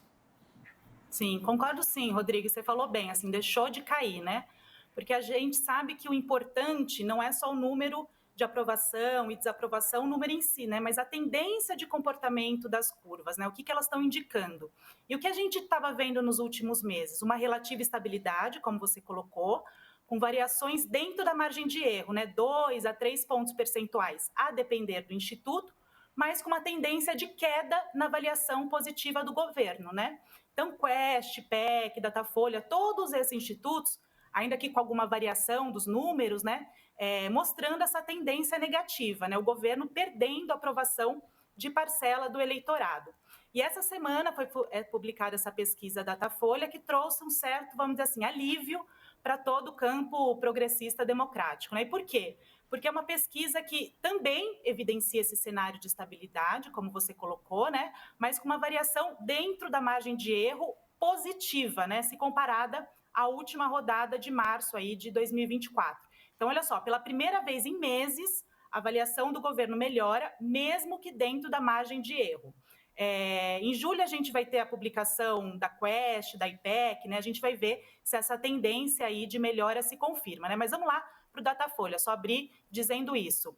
A rodada do Datafolha, como vocês viram aí de março, né? Portanto, há 3 meses atrás, em relação a dezembro de 2023, trouxe essa queda de aprovação, né? Então, tinha caído de 38 de dezembro de 2023 para 35 de março, né, aqui de 2024. Então, essa queda aí de aprovação do eleitorado, né, que passou a avaliar pior o governo, né? Caiu quem achava que o governo estava ótimo, bom, então de dezembro a março uma piora.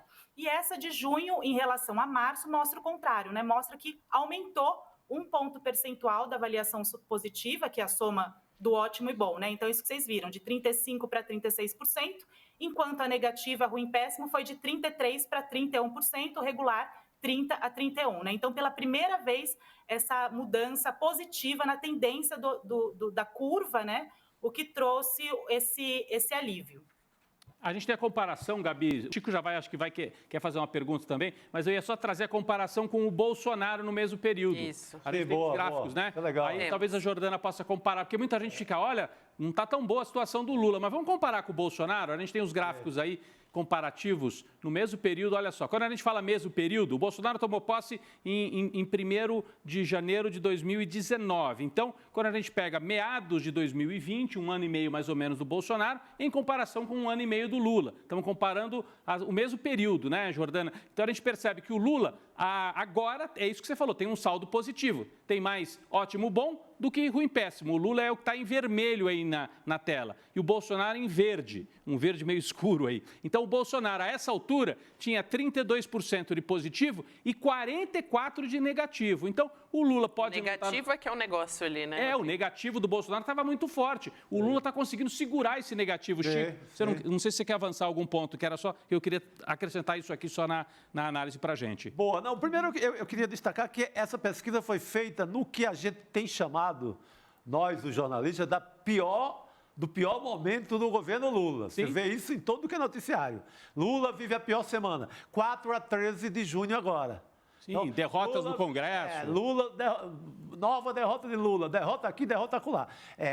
No momento que a imprensa, Jordana, traz um noticiário muito negativo. Mesmo assim, mantém esse percentual.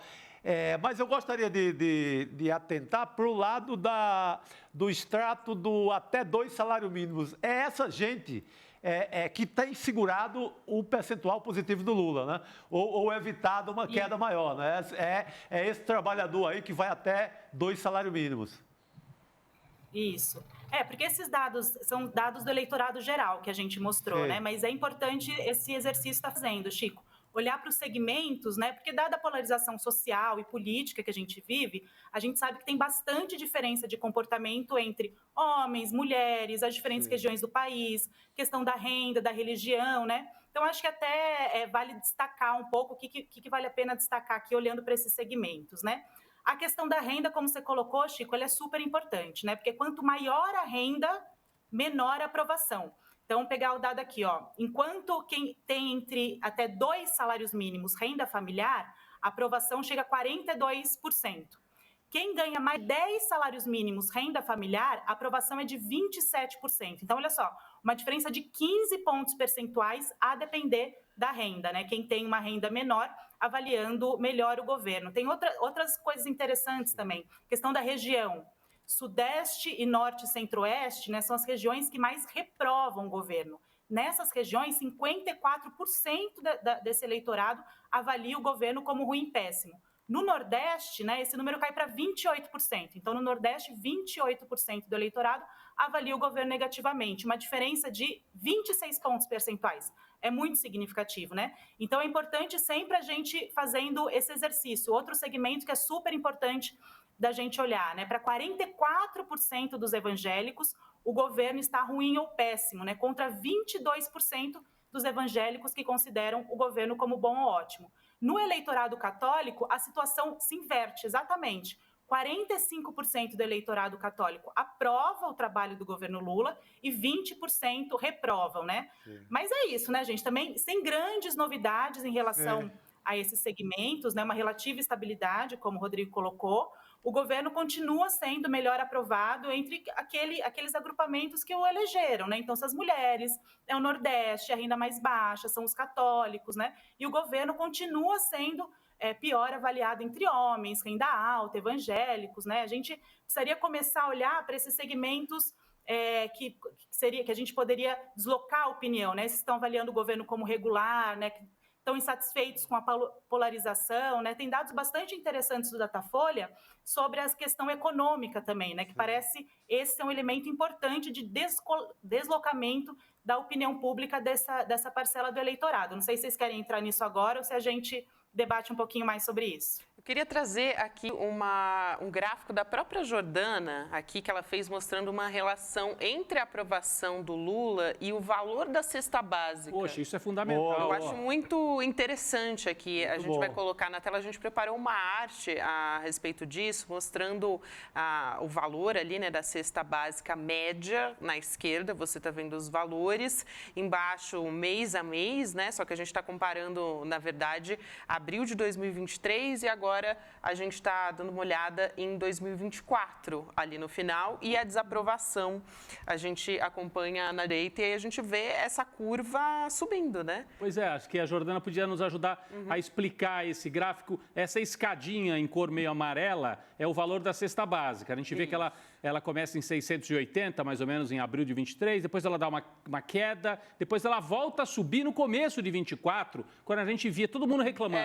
Fui no supermercado, tá tudo mais caro. Ou seja, uma relação direta, conforme encarece, a pessoa reclama, né? Então, parece que tem uma relação direta. Jordana, a pergunta que a gente sempre se faz aqui, a velha máxima, é a economia estúpido que decide tudo? Continua sendo, pelo menos por esse número que você traz aí pra gente, traz a sua interpretação, afinal o gráfico é seu, né? Você que trouxe aqui pra gente. Isso, a gente que produziu. Bom, essa questão, economia estúpida, que é o debate que está colocado, né, Rodrigo? Assim, Brasil é a 8ª economia do mundo, o PIB cresceu, a gente está numa taxa de desemprego, né, menor índice nos últimos 10 anos, tem aumento da carteira assinada, foi 1 milhão de novos postos de trabalho, a inflação está controlada, né, pelos dados macroeconômicos. Então, como que a gente não consegue deslocar a opinião, né? Como que a gente não consegue aumentar a aprovação do governo? É o grande debate que está colocado, né? Tem alguns pesquisadores que eu respeito muito, enfim, que falam da polarização afetiva, né? Que, de fato, deixou essa tarefa de deslocamento da opinião mais difícil, né? Está muito cristalizada a polarização, mas parece, né, que os dados macroeconômicos, esses que eu citei anteriormente, né, que são balizadores para a gente entender como está o rumo da economia, eles não estão conseguindo representar muito a microvida das pessoas, né? Porque há uma sensação geral de insatisfação. O Felipe Nunes, ele fez uma pesquisa interessante, né, na Quest, ele perguntava a respeito da percepção do aumento dos preços, né? Então, olha que interessante. Sobre alimentos, né? Em dezembro de 2023, 48% da população acreditava que os alimentos tinham aumentado no último período. Esse número, em relação a maio de 2024, foi para 73%, né? Então, é um aumento de 36 pontos percentuais da população que acredita que aumentou o valor da alimentação, né? Então, é realmente um elemento importante, né, para a gente entender. E quando a gente olha para os dados, aqui está o dado da cesta básica, né? Mas quando a gente vai olhar para os dados do IPCA, né, que são esses dados do IBGE sobre inflação, é interessante a gente olhar por itens. Porque, realmente, carne teve uma queda, né, tem com os dados, tá? Carne teve uma queda de 12%, carne vermelha de 12% desde o começo do governo, né, segundo o IPCA. O arroz teve queda, o óleo teve queda, mas quando a gente olha para o hortifruti granjeiro, né, hortaliças, verduras, por exemplo, subiram 33% desde o começo do governo, 23% só nos últimos 8 meses. Tubérculo, gente, que é batata, raízes, legumes, né, subiu 28% nos últimos meses, desde o começo do governo. Nos últimos 8 meses, 47%. Então, a dona de casa, né, que está indo à feira semanalmente, né, olha para esse aumento dos preços e realmente, enfim, fica insatisfeita, né? Então, tem os dados macroeconômicos que eles estão bastante satisfatórios, né? Inegável que há um crescimento do PIB, né? Enfim, que o número de carteira assinada aumentou, que o desemprego está diminuindo, mas ainda me parece que o governo não conseguiu garantir uma sensação de bem-estar, né, da população, assim como prometeu na campanha, né? A gente tem esses dados da cesta básica desde 2002, por exemplo. Posso falar para vocês? Sim. O FHC, o governo FHC, por exemplo, a proporção da cesta básica para o salário mínimo no final do governo FHC era de quase 70%. Então, o cidadão gastava 70% do seu salário mínimo na cesta básica. O governo Lula terminou seu mandato, reduziu essa porcentagem a 39%. Então, o cidadão que gastava 70%, né, do valor do seu salário na cesta básica no final do governo FHC, no governo Lula só gastava 39%. No governo Dilma, esse valor chegou a 38%. Aí o Bolsonaro explodiu, pandemia, caos, enfim, foi para 59%. E o governo reduziu esse valor, sim, tá? Hoje o valor da cesta básica em cima do salário mínimo está em 50%. Então, o trabalhador, o cidadão, gasta 50% do salário mínimo, né, na cesta básica, mas o governo ainda não conseguiu entregar essa sensação de bem-estar, assim como prometeu, né? Mas a boa notícia, gente, que eu acho que o Datafolha traz, é que, apesar dessa sensação de bem-estar ainda não estar consolidada, o eleitorado se mostra otimista, né? Porque o Datafolha perguntou a respeito da percepção sobre a economia também. E aí que 29%, né, diz que a própria situação econômica melhorou, o que não é um dado a super ser comemorado, mas 55% diz que acredita que a sua situação econômica vai melhorar, né? Então, mais da metade da população, então a gente inclui quem votou em Bolsonaro, inclui quem está avaliando o governo regular, acredita que a situação econômica vai melhorar. E é isso, né, gente? A gente está no segundo ano do governo Lula, com todas essas dificuldades que vocês estavam colocando a respeito da governabilidade, da relação com o Banco Central, do parlamento, né? Muita dificuldade, as queimadas, a mudança climática, é muita coisa. A gente está no segundo governo Lula, no segundo ano do governo, né? Tem uma expectativa. A população quer mais, porque foi o que o Lula prometeu, né? Entregar uma sensação de bem-estar, como viviam nos começos dos anos 2000, mas também, junto a isso, há uma esperança, né? Então, 55% da população, segundo o Datafolha, acredita que sua situação econômica vai melhorar. É um voto de confiança do eleitorado para com o governo, né? E a gente, enfim, acredita que o governo, nos próximos anos, aí vai conseguir entregar aquilo que prometeu, essa sensação de bem-estar, né, de aumento do poder do consumo, isso é muito importante. Quero muito agradecer aqui a presença da Jordana Pereira, que é socióloga, analista de pesquisas, trazendo para a gente um panorama, uma lupa, né, em todos esses dados, super didática. Obrigada, querida. Até uma próxima. Obrigado. Jordana. Obrigada. Valeu. A gente continua aqui conversando agora, gente, a Soraya Tronic, sabe? Senadora lá do Podemos do Mato Grosso. Aquela que deu a onça do Pantanal? A onça do Pantanal. Então chega pra lá no padre de quermesse, como ela chamou, né? Padre de festa junina. Padre de festa junina. Estamos na época de padre. Ou também quando ela fala candidato padre. Candidato padre. O padre Kelman, né? Sei lá o nome. É ele mesmo. Foi essa coisa aqui. Foi isso que motivou ela a falar candidato padre, porque ela não se lembrava da pronúncia. Mas ela fez uma crítica bem contundente. A gente está conversando aqui sempre sobre o PL dos estupradores, né? Teve um show de horrores no Senado essa semana com aquela atriz que foi fazer uma interpretação, um verdadeiro teatro, um show de horrores mesmo, performance e tudo. E a Soraya, que é de direita, ela criticou o organizador lá do evento no Senado. Vou falar evento, né? Porque foi um show que aconteceu ali, que foi organizado pelo senador Eduardo Girão, do Partido Novo. E aí ela chegou a criticar os colegas do Senado. Fez um questionamento, na verdade. Tem uma fala dela que eu acho que vale a pena a gente trazer aqui. Vamos ver, para a gente comentar. E pergunto para vocês, se a filha de um parlamentar aqui, com 10 anos, com 11, com 18, com 20, que é estuprada, essa menina, esse parlamentar, diante de um flagrante delito, é obrigado a denunciar. Ele vai fazer o quê? Vai denunciar a filha para 20 anos de cadeia? E se a mulher de um parlamentar for estuprada? E se ela engravidar? Se esta mulher engravidar, então este parlamentar vai fazer o quê? Vai levar a termo a gestação. Aí, Fabiano Contarato, ele vai acompanhar a gravidez do estuprador na esposa dele. Aí, vai dar toda a atenção, o dia que nascer, ele vai escolher se ele assume esta criança ou se ele dá para adoção. Aqui, Soraya Tronic é do Mato Grosso do Sul, do Podemos do Mato Grosso do Sul. Obrigada aqui a quem avisou no chat. A gente tinha aqui a informação Mato Grosso, mas de fato ela é do Mato Grosso do Sul, gente. Fica incomodado. Não, e é totalmente diferente, né? Estamos falando de estados diferentes aqui.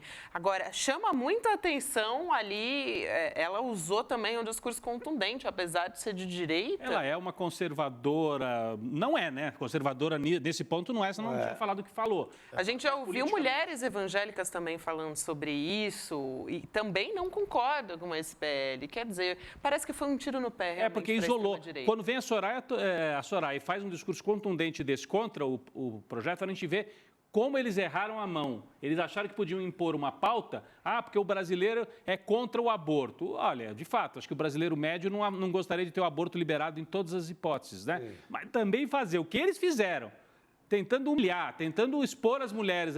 É uma humilhação contra todas as mulheres. Eles passaram do ponto. Foram longe demais, né? Foram longe demais. O próprio Lira, agora vem com o Arthur Lira, presidente da Câmara, vem com esse papo que só no segundo semestre, e olhe lá, vai botar isso de novo em votação. Eu acho que dessa forma não volta mais, viu? Porque a própria extrema-direita não quer mais essa conversa, porque eles foram derrotados. Foram derrotados no debate. Importante isso, Gabi. Importantíssimo. Tanto que o Partido Novo veio na sequência, como se não bastasse esse elogio ao estupro, elogio aos estupradores, que é praticamente isso, o Partido Novo vem com uma de liberar o trabalho infantil, né? Liberar o trabalho infantil no Brasil, 14 anos já pode trabalhar. E também, por conta da péssima repercussão do PL do estupro, também não deram muita bola. Será que está tendo uma virada, finalmente, assim? Porque foi uma onda que a gente vê desde 2017, 2018, nessa onda conservadora. Não digo uma virada total, mas pelo menos uma barragem a essa onda. Parece que pode ser que esteja sendo... Ana Paula Kunsch, aqui do nosso chat, também ressalta. Ela até sugeriu, a gente não vai trazer esse vídeo aqui, mas ela até sugeriu a atriz atuar simulando um estupro. Aí a Ana Paula diz, achei ótimo, seria impactante. Quero dizer assim, porque a atriz foi lá fazer como se fosse um feto sofrendo. Gente, foi um drama, assim, um show de horrores. E aí a Soraya vai lá e fala, então vamos trazer aqui, né, a atriz, já que vocês querem dar esse show de horrores, então vamos mostrar também como é uma violência contra a mulher. Quer dizer, uma fala impactante dela, né? Quer dizer assim... E essa questão, se coloque no lugar, não é? De se fosse sua mulher, sua filha. Isso é importantíssimo, tem que ser feita. É isso. E tem que... É difícil, né, dialogar não tem diálogo com as pessoas que estão defendendo esse PL do estupro. Então, realmente, a fala dela foi nesse sentido, assim, de ser impactante mesmo, para chocar. Eu acho que a intenção dela foi chocar e ela conseguiu, né? Porque tem muita gente aqui no nosso chat comentando também. Vamos embora, então, gente. Você que está nos acompanhando até aqui, quero te dar um recado. No dia 7 de julho, a gente tem uma aula sobre tecnologia e a relação com o comportamento humano importantíssima, que é Apocalipse Tecnológico. Vai ser no dia 7 de julho, é um domingo, às 8 horas da noite. Vai ser gratuita, ao vivo, mas você precisa fazer a sua inscrição em icln2.com.br. Lembrando que ela é uma aula inédita aqui no Brasil, porque o professor é o Adam, né? Adam Alter, a pronúncia do nome dele aqui certinha, que é um dos maiores especialistas na relação da tecnologia com o ser humano, com o comportamento, enfim.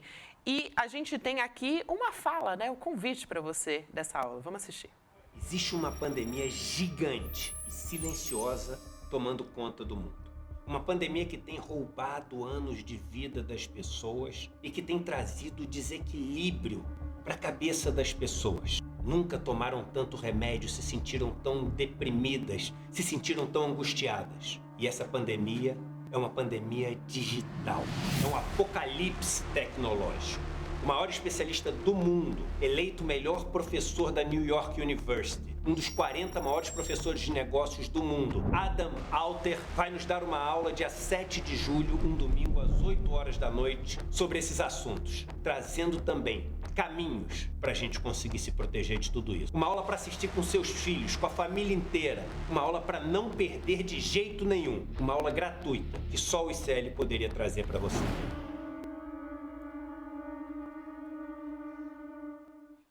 Muito bem, então, gente, para você assistir, você tem que fazer a sua inscrição. Então, lembrando, icln2.com.br para você poder assistir a aula no 7 de julho. Não perde. Vamos embora, meninos? Opa, bora. Por favor. Chico Sá, Rodrigo Viana, obrigada por hoje. Amanhã a gente está de volta. Hoje é véspera de sexta, hein? Opa! Bora. Contando os dedos aí. Tá chegando. Não só eu, né?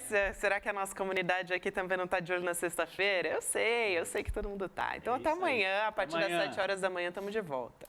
Tchau.